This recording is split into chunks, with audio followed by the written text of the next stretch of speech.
Rayon Sport isoje imyitozo hanyuma bitegura ikipe ya Al Hilal Sport Club, imyitozo ikomeye cyane y'imbaraga n'imbaduko mbere yo gukina n'ikipe ya Al Hilal Omdurman yo mu gihugu cya Sudani. N'umukino ku munsi wa 19 wa championnat utarakiniwe igihe bitewe nuko Al Hilal yari mu mikino nyafurika ya CAF Champions League. Rayon Sport rero n'imbaraga n'imbaduko, imyitozo y'imbaraga cyane ku mutoza Bruno Ferri yafatanyije na Lomami Marcel, akaza umutoza w'abazamu Ndayishimiye Eric Bakame ndetse n'umutoza wa fitness Mwambari Serge, abose kabisa bafatanyije bagaragaje 11 bashobora kubanza mu kibuga. Byose ndafite hano ndikanze mbemba kwereka bari gukina deka na isemba nyura mu mitamenya 11 bashobora kuzakoreshwa kuno no mukino mwibanga rikomeye cyane. Nabashije kubamenya arikanze nangiye mbagusangize unatanga igitekerezo cyawe, rebese nibo Rayon Sport ikwiye kubanzamo cyangwa se bibeshyaho akantu gato bagira bakoramo bashyiremo ndi ye mubivuze bikareba muri comment ko yanda kose yo video yarebwe bigera kure bikagera no kuri ba nyirabyo byose bakakora analyzing. Rero nandi makuru yose ari kugenda caracara Stade Amahoro nayo yahagaritswe igiye kumara igihe idakikinirwamo imikino runaka yari yose. Stade Amahoro niki cyatumye bayihagarika niki cyatumye bayifunga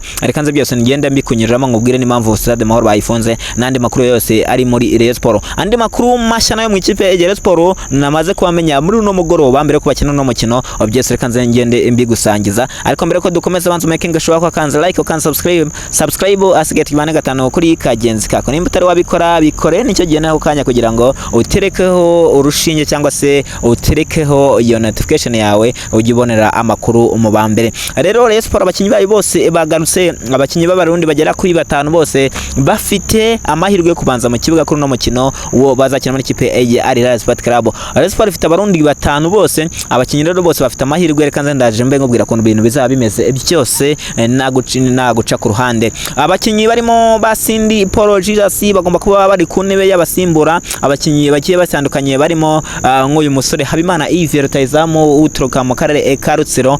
Byose niko bigomba kuba bigenda, barimo ba Fiso, barimo ba Abatone Kitoga, abakinyi bakiye batandukanye barimo Yannick Bangala Alitombo. Abakinyi rero n'ikindi bamara kumenya abakinyi bagiye kuri 7 basha cyangwa se Rayon Sport asinyishije mu kwezi kwa mbere abarenga 5 bose kuno mukino bagomba kuba abakoreshwa. Atabangabo nibande bimeze bite umukinnyi Kwizera Olivier Gishweka nawe ameze neza cyane ariteguye akangu kandi nuko umutoza Ndayishimiye Eric Bakame demo amutoza. Abakunzi b'ikipe ya Rayon Sport bari bibajije impamvu Rayon Sport muri fazare yitwaye nabi cyangwa se titwaye neza yewe kanatsindwa ibitego byinshi mu mikino ya nyuma. Umutoza Bruno Ferri akihagera banakigura abakinyi bashya. Abantu barakubwiye ati ikipe ya Sport yitsindwa bira bitego byose uko yatsinzwe ibitego 10 mu mikino 3 yonyene, yatsinzwe 4 n'ikipe ya APR Football Club itsindwa ibitego bigera kuri 4 n'ikipe ya Al Hilal Sport Club itsindwa ibitego 2 banga mu mukino banganyijemo n'ikipe ya Elmerek ibitego 2 kuri 2. Ariko Rayon Sport barakubwira ati cyo kiragihe ngo abakinyi ngo bari bakiri bashya bataramenyerana neza. Rero bamwe mu bakinyi bashya Rayon Sport yongeyemo ni bamwe mu bakinyi ngo bari kwifasha kubona itsinzi bwa none cyangwa se bari kwifasha kwitwara neza muri kano kanya. Rero reka nze byose ngenda mbikunyiramo ngenda ngubwira uko ibintu biki bimeze muri rusange cyangwa se ngende ngurebera buri kamwe kose buri kimwe cyose naguca ku ruhande. Ubwo rero bamwe mu bakinyi rero waba umenya ko Rayon Sport iraza kuba yifasha muri uno mukino aba bitwa ba Yannick Bangala Itombo bo nabikubwiye neza ko baraza kuba bari hanze, ahubwo bita Ramazan Chimanga Chirembi umusore asinze igitego cya kabiri ubwo batsindaga ikipe ya Mukura Victor Sport bitego 2 byose kuri kimwe. Nawe araza kuba yagarutse mu kibuga cyangwa se yagarutse mu utuntu twe. Rero naguca ku ruhande mbere uko tujya mu yandi makuru ariko manzana nakubwira aba 11 bagomba kuba banza mu kibuga kugira ngo tugende tunasasengura akantu kandi tureba nandi makuru yose ngenda nyakubwira. Ariko banze kumenya ngo se nabahe bakinyi Rayon Sport izabanza mu kibuga. Ubuyobozi bw'ikipe ya Rayon Sport wangajwe imbere na Meya Murenze Abudara n'ikibwa bijeje mwiza magomba kuba arimo Kwizera Olivier Gishweka kuri kabiri bamwita Emmanuel Kabange cyangwa se Shimimana Emmanuel Kabange araza kuba yasimbuye wo bita Umukiza Obedeza ku ntebe y'abasimbura. Umukiza Obedeza warumaze iminsi bifashishwa kuri no mwanya ari nawe wakinishijwe kuri uwo mwanya ubwo bakinaga n'ikipe ya Mukura Victor Sport.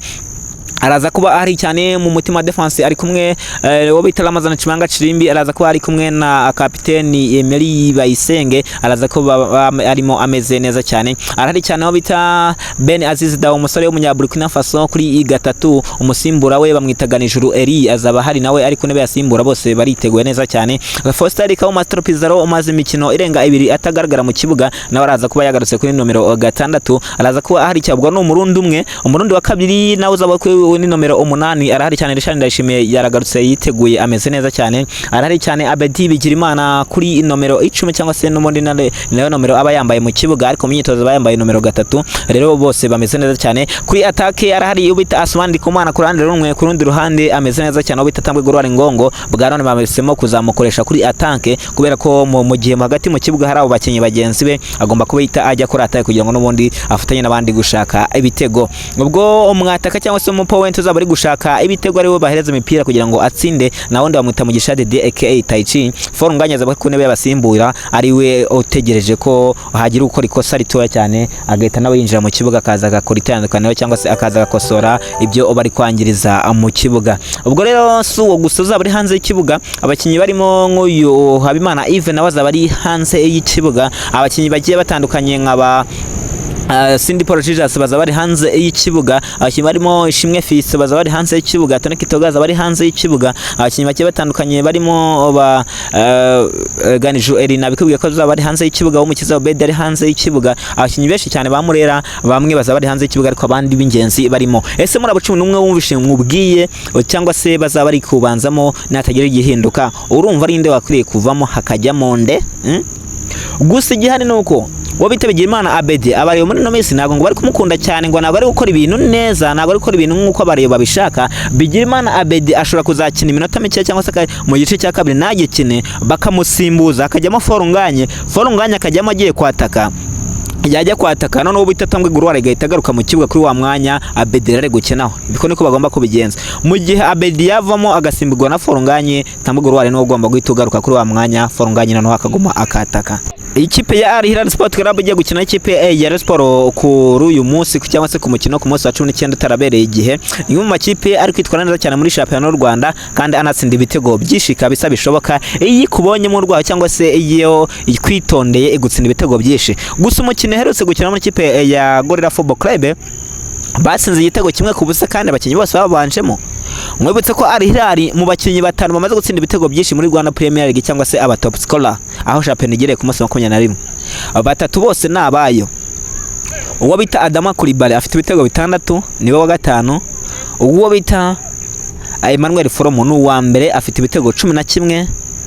Uwo bitagira umugisha Jean Claude umusore w'umurundi afite ibitego 8, n'uwa gatatu n'uwa kane mu bari abakinnyi afite ibitego byinshi. Ubwo rero ko bakurikirana Emmanuel Foromo afite ibitego 11 n'uwa mbere, uwa kabiri bamwita Shabara Hussein wagiye mu kipe ya El Merreikh aracyafite ibitego 9 nawe uramuhitaho mu bandi bakurikiraho. Uwo bita Sheikh Jibri Ouattara umwataka w'ikipe ya APR Football Club afite ibitego 8, anganya no bita Lola Kanda Moyize umwataka w'ikipe ya Gicumbi Football Club, agakurikirwa naho bitagira umugisha Jacques Cordes na bitego 8, agakurikirwa naho bita Adama Coulibaly naho mwataka w'ikipe ya Al Hilal Sport Club. Rero ikipe ifite abataka batsinda ibitego barenze umwe, kimwe mu bintu wenda amakipe mu Rwanda arushwa cyane kugira abakinnyi benshi batsinda ibitego. Ibi bintu rwose mu Rwanda ntago bikunda kubaho. Na APR FC ifite abakinnyi beza, biragoranye cyane ko abona umukinnyi ufite ibitego 8 wo muri APR FC ngo umukurikira byibara agira ibitego na 6 cyangwa 7, biragoye cyane. Birabigoye cyane no muri Reyo. No muri Reyo nuko nguko ubu ngubu byaraberanye muri Reyo akakanya ntago baramenya umuntu wabatsinda ibitego uhoraho, ngo bavuga ati uyu nguyu niwe tugiye gusunika tujye tumusunikira imipira atsinda ibitego byinshi nyine ahangane n'aba top scorer byibura ahehishe ikipe ya Rayon Sport nk'umukinnyi watsinze ibitego byinshi. No na nomwe Tambwe Gorwari akakanya afite ibitego 3 assist 5 yakareba uburyo bwinshi bwavuyemo ibitego. Abakinnyi barimo ba Bedi Bedi na byaratsinda ahubwo abakinnyi bagiye batandukanye Kumana Asman arabifite 3 ni 4 arabifite obita Habimana Yves nawe arabifite bitego bose nyine bagenda batsinda. Noza Azizi Basane Kuranya arabifite 3 bose, nta mukinnyi numwe wari yaragira ibitego bigera kuri 6 cyangwa se 7, bose nyine baracyari aho ngaho. Ariko APR FC nayo nuko nguko APR FC nayo Sheikh Jibri Ouattara nyuma yuko wenda bacomotse kegera imbere, abataka barimo nk'aba William Togwe Mamadusi, abataka barimo nk'aba Gisha Gilbert barafinda, abasore bose ntago baragira ibitego byibura bituma nyine bajya ku rwego nk'urwo hano makipe akomeye Al Hilal cyangwa se za El Merreikh. Gusa wenda icyo warumenya kurana ikipe ya Al Hilal Omdurman cyangwa se Al Hilal Sport Club. Ikipe ngo nuko sinzi amakuru numvise, sinzi abantu bayakuye abareyo, nayumvanye abareyo bavuga ko ngo ikipe ngo ishobora korohereza ikipe ya Rayon Sport kuko ngo bari kugirana imikoranire, ngo hari imikoranire ngo ihari hagati y'ikipe ya Rayon Sport n'ikipe ya Al Hilal, ngo ibintu ngo byamaze gusobanuka. APR FC yo byamaze no kujya hanze ko igere kugirana imikoranire n'ikipe ya El Merreikh, ngo imikoranire ngo bagiye kugirana cyane kugira ngo bajye bafashanya kubona abakinnyi mu gihe habe hava nk'umukinnyi uvuye muri El Merreikh ajye muri APR FC, abe yava muri APR FC ajya muri El Merreikh, ko ni imwe El Merreikh nayo iri hejuru cyane, urwego iriho nayo rwo rwarasobanutse, ntabwo rwose irusha amakipe yo mu Rwanda. El Merreikh ihora yitabira Champions League kandi sibyeje ubundi wenda itageze kure, ariko ubundi iragerageza kurusha APR FC. Rero ngo yamaze ngo bari gusinya ngo mikoranire n'ikipe ya APR FC, ndavuga El Merreikh. Al Hilal Sport Club nayo ngo biri mu biganiro hagati na Rayon Sport kugira ngo bagiranire imikoranire nk'iyo ngimwe bigeze kugirana n'ikipe ya Raja Casablanca, nubwo namenye utamye iyo byahereye. Rayon Sport murabyibuka ko yagiranye imikoranire n'ikipe yitwa Raja Casablanca ya muri Maroc, bagiye kubisinyaho ku ngoma ya Jean Fidel yigeze ajyaho Raja hariya muri Maroc, mu mujyi wa Maroc, ariko sinzi abantu byahereye. Rayon Sport ubundi bipanga kugirana imikoranire n'amakipe menshi, harimo za Young African, byose murabyibuka neza cyane. Ejo bundi twagereza Tadi yagiye muri Tanzania kugira ngo imikoranire na Yanga Sport Club, n'amakipe menshi bayifuza kugirana imikoranire, gusa nubwo tutazi aho biherera nyuma yaho. Rero undi mwatikira none waje kuba ugaruka kurana ikipe ya Rayon Sport yagarutse ameze neza cyane, nubwo bigoye ko yajya mu kibuga. Ubwo ndavuga n'umwataka w'umunyabene na wundi bamwita Bienvenu Joachim Vini, ariko nayo imyitozo ari kwikora yigakorera imbaraga n'imbaduko nyinshi cyane, nimba bagiye mubona muri ino myitozo abanaga kuntu aguruka yirukanga cyane.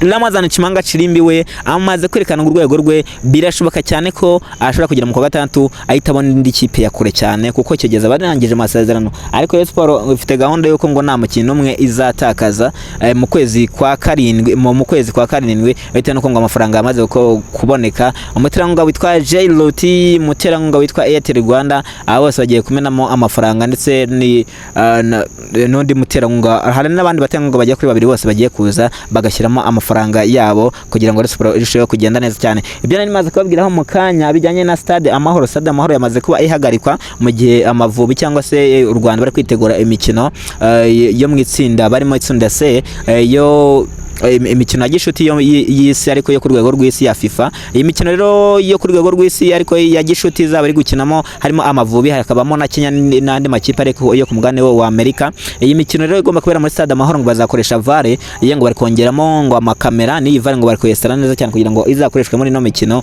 Asigaye rero izaba imeze neza cyane. Ibi ngibi bishobora no kuzafasha Al Hilal Sport Club. Al Hilal Sport Club icyo wamenya nuko nayo n'ubundi muri kimwe cya kane kirangiza muri CAF Champions League igomba kuzakina hari VAR, igomba kuzakina kuri VAR, n'ubundi niyo tegeko rihari ko amakipe azajya akina kuri VAR yo muri kimwe cya kane kirangiza. Mu gihe mu Rwanda hataba hari VAR, Al Hilal yajya gukinira handi mukino wo muri kimwe cya kane, kimwe cya kabiri na finale ramutse hageze. Nuko byagenda, niyo gahunda ihari, igomba kuba ikoreshwa cyane, ndavuga VAR. Iyo VAR rero ngo bari kuyestaramo, byatumye Stade Amahoro bahita bayihagarika kuzageza icyo gihe cyose nta kipe nimwe yemerewe kwakiriramo cyangwa se ngo ikoreremo imyitozo. Andi makuru ni mu masaha ari imbere.